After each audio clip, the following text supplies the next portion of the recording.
Bonjour.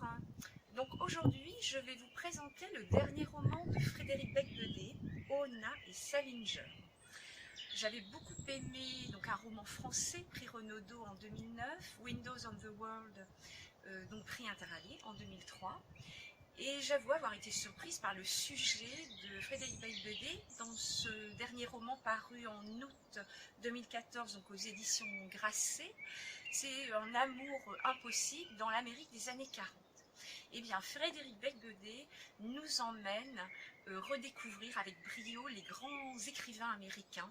Donc, l'on peut rencontrer son héros, Jérôme David Salinger, le grand Ernest Hemingway, l'écrivain Truman Capote dans ses nuits new-yorkaises, et aussi le non moins grand comédien, artiste américain Charlie Chaplin.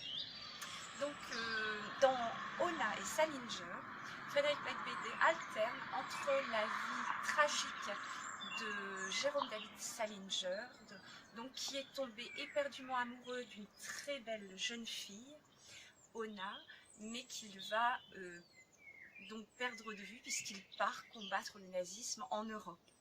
Et parallèlement, nous découvrons la vie d'Ona O'Neill, fille reniée du célèbre dramaturge américain Eugène O'Neill, qui, elle, va quitter New York et va partir pour Hollywood rejoindre sa mère et rencontrer Charlie Chaplin. Donc là, c'est une vie beaucoup plus glamour.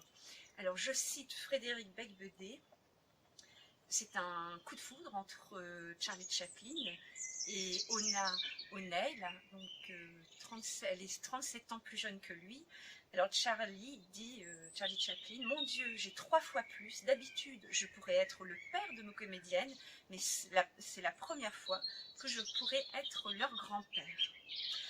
Donc, ce qui est intéressant dans ce roman, c'est cette alternance entre le tragique, puisque Jérôme, le grand écrivain américain Jérôme David Salinger, en fait, a été officier, donc il a fait partie de l'opération Overlord, le débarquement américain en Normandie. On le voit aussi lors de la libération de Paris en août 1944, où il rencontre donc Ernest Hemingway au bar de l'hôtel du Ritz. Mais Frédéric Beigbeder nous fait aussi découvrir une bataille peu connue qui s'est donc passée dans une forêt du sud de l'Allemagne.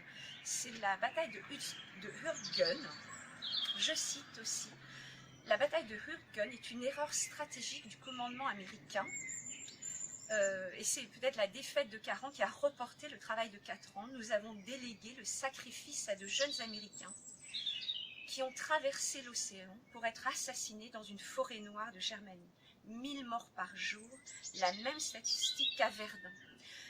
Donc ce qui m'a beaucoup plu dans ce roman, c'est cette alternance entre malheureusement le tragique, la barbarie de la vie, et aussi